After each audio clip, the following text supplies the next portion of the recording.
Hello दोस्तों, नमस्कार। मैं अरविंद कुमार आपका गुरुकुल इंस्टीट्यूट सूंची में स्वागत करता हूं। दोस्तों, आज हम एसएससी एग्जाम में पूछे गए इतिहास के वो महत्वपूर्ण क्वेश्चन करेंगे जो अभी तक एसएससी के जितने भी ऑफलाइन एग्ज़ाम हुए और जितने भी ऑनलाइन एग्ज़ाम हुए हैं उन सभी में पूछे गए हैं। तो दोस्तों, इसमें हम आपको टॉप 500 इतिहास के क्वेश्चन कराएंगे, जिसका आज ये पार्ट 1 है। प्रतिदिन आपको ये क्लास मिलेगी और प्रतिदिन आपको 10 क्वेश्चन कराए जाएंगे। तो दोस्तों, चलते हैं, क्लास को स्टार्ट करते हैं। लेकिन उससे पहले आप क्लास को लाइक और शेयर करना ना भूलें और चैनल को सब्सक्राइब कर बेल बटन अवश्य दबाएं, जिससे हमारी आने वाली सभी वीडियो की नोटिफिकेशन आपको नियमित रूप से मिल सके। जी हाँ दोस्तों, अगर आपको इस क्लास का PDF चाहिए तो आपको गुरुकुल इंस्टीट्यूट सूंची टेलीग्राम चैनल ज्वाइन करना होगा, जहाँ पर हम डेली बेसिस पर क्लासों की PDF प्रोवाइड कराते हैं। तो धन्यवाद दोस्तों, चलते हैं, क्लास को स्टार्ट करते हैं। लेकिन आपको सभी प्रश्नों का आंसर कमेंट बॉक्स में देना है और अंत में ये भी बताना है कि आज आपके 10 में से कितने क्वेश्चन सही हुए। चलते हैं, टेस्ट को स्टार्ट करते हैं। पहला क्वेश्चन, इतिहास के आरंभिक काल को निम्नलिखित में से क्या कहा जाता है? ऑप्शन: पुरा पाषाण काल, मध्य पाषाण काल, लघु पाषाण काल, नवपाषाण काल। जी हाँ मेरे प्यारे दोस्तों, आप आंसर कमेंट बॉक्स में बताइए। जी हाँ दोस्तों, अगर आप इसका आंसर बता रहे हैं ऑप्शन नंबर ए पूरा पाषाण काल, तो आपका आंसर बिल्कुल सही है। ये एसएससी ऑनलाइन मैट्रिक्स स्तरीय टायर 1 20 सितंबर 2017 के फर्स्ट पाली में पूछा गया क्वेश्चन है। चलते हैं, इसकी थ्योरी भी देख लेते हैं। जिस काल में कोई लिखित साक्ष्य नहीं मिलता उसे प्रागैतिहासिक काल कहते हैं। प्रागैतिहासिक काल के अंतर्गत पाषाणकालीन सभ्यता आती है। उपकरणों की भिन्नता के आधार पर संपूर्ण पाषाण युगीन संस्कृत को 3 मुख्य चरणों में विभाजित किया गया है। ये हैं पुरा पाषाण काल, मध्य पाषाण काल और नवपाषाण काल। चलते हैं अगले प्रश्न की ओर। भीमबेटका गुफा किस राज्य में स्थित है? आपको बताना है तेलंगाना, कर्नाटक, उड़ीसा और मध्य प्रदेश। जी हाँ दोस्तों, आप लोग आंसर कमेंट बॉक्स में ज़्यादा से ज़्यादा दें। जी हाँ मेरे प्यारे दोस्तों, अगर आप इसका आंसर सोच रहे हैं option number D Madhya Pradesh, तो आपका आंसर बिल्कुल सही है। ये जो क्वेश्चन है एसएससी ऑनलाइन स्टेनोग्राफर 5 अगस्त 2017 की फर्स्ट पाली में पूछा गया क्वेश्चन है। चलते हैं, इसका सलूशन देखते हैं।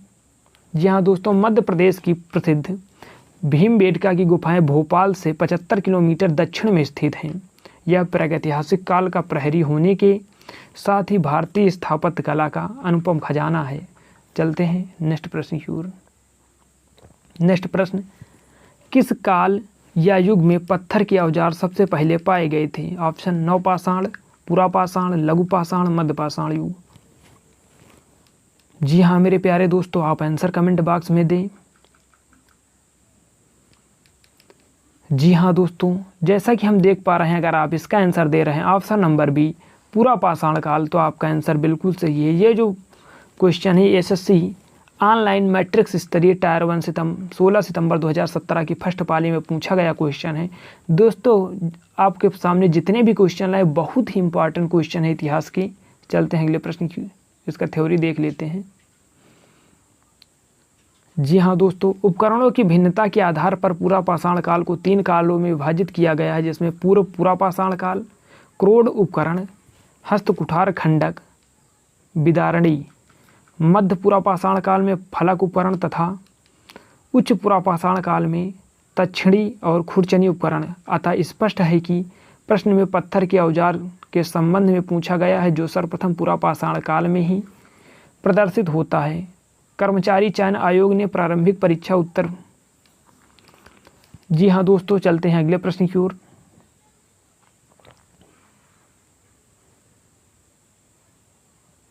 नेक्स्ट प्रश्न,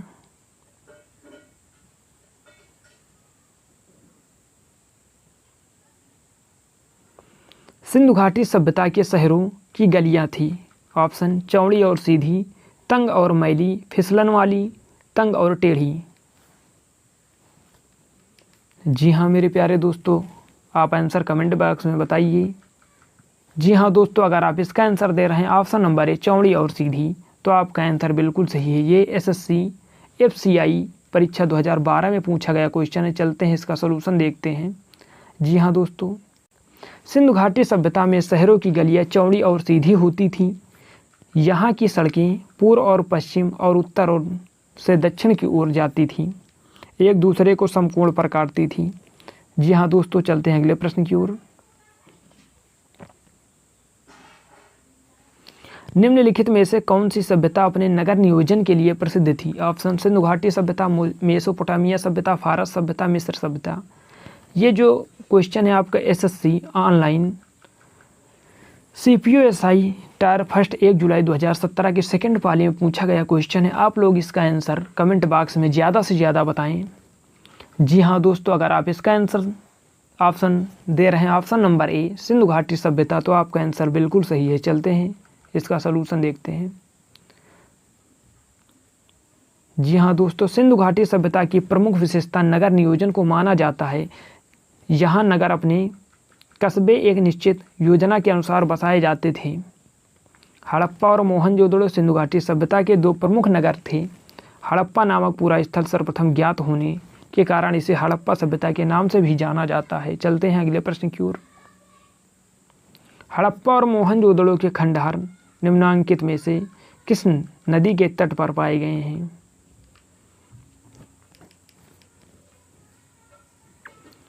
जी हाँ दोस्तों, ये आज के लिए आपका चैलेंजिंग क्वेश्चन है, जिसका आंसर आपको कमेंट बॉक्स में देना है। चलते हैं अगले क्वेश्चन की ओर। सिंधु घाटी सभ्यता के निम्नलिखित स्थानों में से कौन सा स्थान सिंधु घाटी नदी के किनारे स्थित था? Option: Lothal, Mohenjodaro, Kalibangan, Harappa. SSC online stenographer 13 सितंबर 2017 सेकंड पाली में पूछा हुआ क्वेश्चन है। आप लोगों का इसका आंसर कमेंट बॉक्स में बताइए।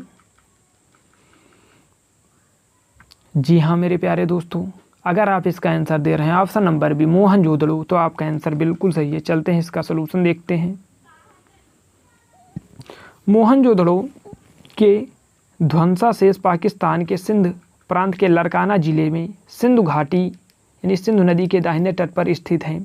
यहाँ लगभग प्रत्येक घर में निजी कुएं एवं स्नानागार होते थे और पानी के लिए नालियों की व्यवस्था थी।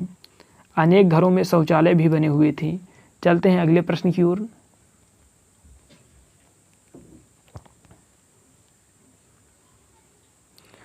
सिंधु घाटी सभ्यता की लिपि कौन थी?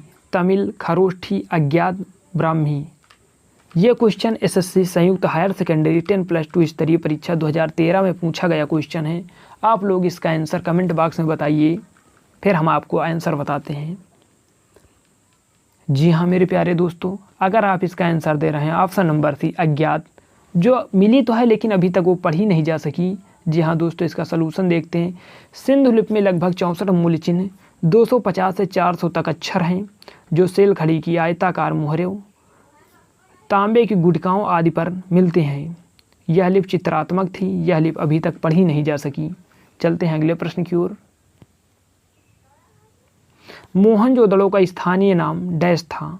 रेगिस्तान का टीला, नदी मुख भूमि का टीला, मृतकों का टीला, जीवन का टीला। यह question SSC online CPO-SI tyre first 5 जुलाई 2017 की सेकंड पाली में पूछा गया क्वेश्चन है। आप लोग आंसर कमेंट बॉक्स में बताएं। जी हाँ मेरे प्यारे साथियों, अगर आप इसका आंसर दे रहे हैं ऑप्शन नंबर सी मृतकों का टीला, तो आपका आंसर बिल्कुल सही है। चलते हैं इसका सलूशन देखते हैं। मोहनजोदड़ो, जिसका सिंधी भाषा में अर्थ मृतकों का टीला होता है, इसकी खोज सर्वप्रथम 1922 में रखाल दास बनर्जी ने की थी तथा इसके पुरातात्विक महत्व की ओर ध्यान आकर्षित किया। चलते हैं अगले प्रश्न की ओर, और ये आज का अंतिम प्रश्न है। मोहनजोदड़ो में सबसे बड़ा भवन कौन सा है? विशाल स्नानागार, धान्यागार, स्तंभ हाल, 2 मंजिला मकान। एसएससी FCI परीक्षा 2012 में पूछा गया क्वेश्चन है। आप लोग आंसर कमेंट बॉक्स में अवश्य बताएं। जी हाँ मेरे प्यारे साथियों, अगर आप इसका आंसर सोच रहे हैं ऑप्शन नंबर बी धान्यागार, तो आपका आंसर बिल्कुल सही है। चलते हैं इसका सलूशन देखते हैं। मोहनजोदड़ो का धान्यागार 45.72 मीटर लंबा और 22.86 मीटर चौड़ा था, जो कि वहाँ का सबसे बड़ा भवन था। मोहनजोदड़ो के विशाल स्नानागार की उत्तर से दक्षिण की ओर लंबाई 11.88 मीटर तथा पूर्व से पश्चिम की ओर चौड़ाई 7.01 मीटर थी। जी हाँ दोस्तों, आप लोग ये बताइए कि आपकी टोटल 10 क्वेश्चन में से कितने क्वेश्चन सही हुए कमेंट बॉक्स में लिखकर बताना ना भूलें। दोस्तों आज की क्लास कैसी लगी उसको भी कमेंट बॉक्स में बताएं। दोस्तों क्लास को लाइक करना ना भूलें और चैनल को सब्सक्राइब कर बेल बटन अवश्य दबाएं, जिससे हमारी आने वाली सभी वीडियो की नोटिफिकेशन आपको मिल सके।